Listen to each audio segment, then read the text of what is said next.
Malgré son état de santé, fragilisé par le coronavirus auquel il a été testé positif ce jeudi 17 décembre, Emmanuel Macron continue d'assurer ses engagements par téléphone et visioconférence. Récemment, le président de la République a donc répondu aux questions du magazine L'Express. Un entretien durant lequel le chef de l'État a rendu un subtil hommage à l'un de ses conseillers discrets dans cette crise sanitaire, Nicolas Sarkozy. Oui, cette société qui horizontalise, ce nivellement complet crée une crise de l'autorité, a glissé le mari de Brigitte Macron avant de regretter l'écrasement des hiérarchies. Rien d'anormal aux yeux de certains et pourtant, l'actuel locataire de l'Élysée a employé le même vocabulaire que son prédécesseur avait utilisé lors d'une intervention sur le plateau de TF1, au mois de juillet 2020.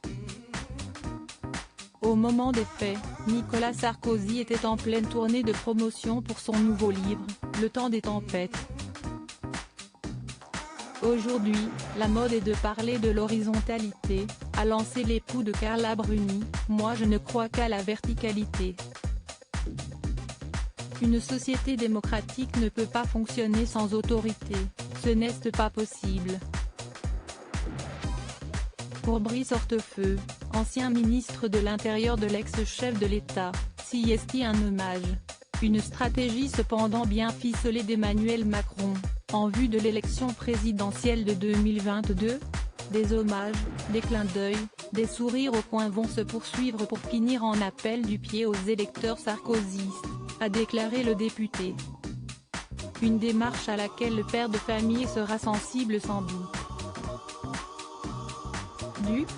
Certainement pas. Emmanuel Macron prêt pour 2022 ? La politique n'est plus mon affaire, affirmait Nicolas Sarkozy sur l'antenne de BFM TV, à la retraite depuis 4 ans. Sa candidature à l'élection de 2022 ne serait donc pas dans les cartes. En revanche, dans le cas d'Emmanuel Macron, le scrutin est la prochaine étape à traverser après les élections régionales de 2021 et alors que la liste des candidats ne fait que s'allonger, dans l'ombre comme sur le devant de la scène.